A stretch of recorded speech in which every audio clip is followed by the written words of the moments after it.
Good morning, and welcome back to Daily Dhamma, a letter to our children. Today is December 24th, and our reading is Sloth. As deadly sins go, sloth seems like a slacker. Still, the free rider problem has always been the bane of families, organizations, towns, countries, and civilizations. When are we going to start pulling our own weight?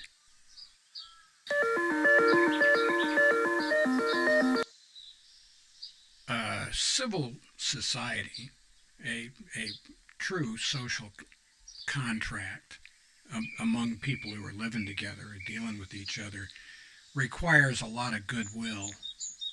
People have to extend enough trust in order to be able to work with other people. We have to practice restraint of tongue and pen so that we're not nitpicking people and hassling them all the time. And yet, it does come down to each individual has to willingly take part in the operation of whatever the unit is. This is a big problem for all kinds of groups and countries. Socialism has this problem. They've identified three: the incentive problem, a knowledge problem, and an economic calculation problem. And what that means is that if I'm going to get the same thing as everybody else, what's in it for me? What's the incentive for me to work hard if it doesn't matter, if I'm just going to get the same thing everybody else gets?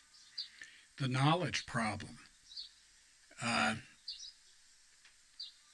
We don't know what other people want. We don't even know what we want. So how many blue shoes should we make anyway? And they say, well, we've got computers and stuff like that. You don't have anything that can probe somebody's inner mind and read their mind, see what they want. We don't have that, and so that's really a problem. And it's not just a technical problem; it's a problem that people don't know what they want. And so the government or the central planning or whoever it is that's running the shop does not have the ability to peer into the mind of everybody involved and discover what it is that they truly want and that they'll buy.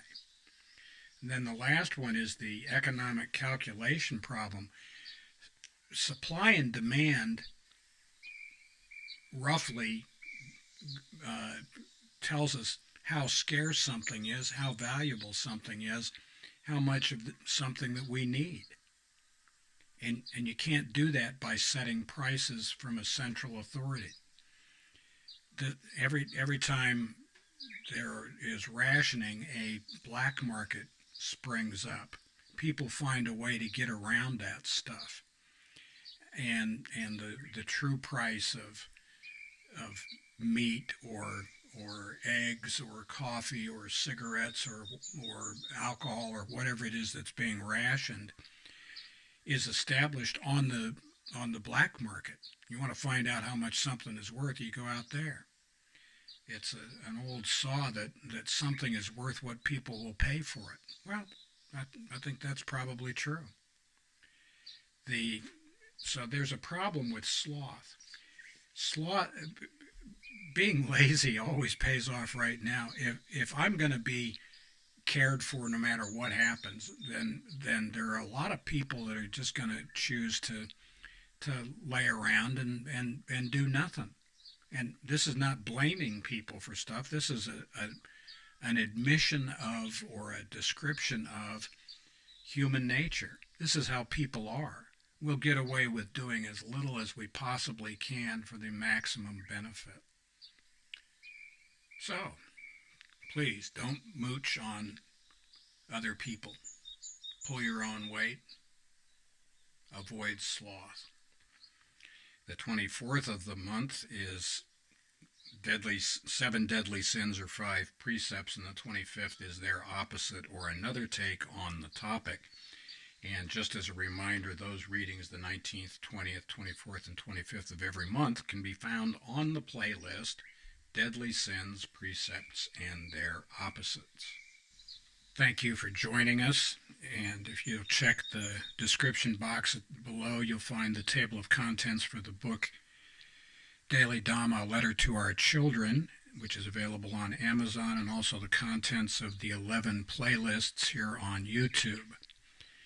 And happy trails to you until we meet again.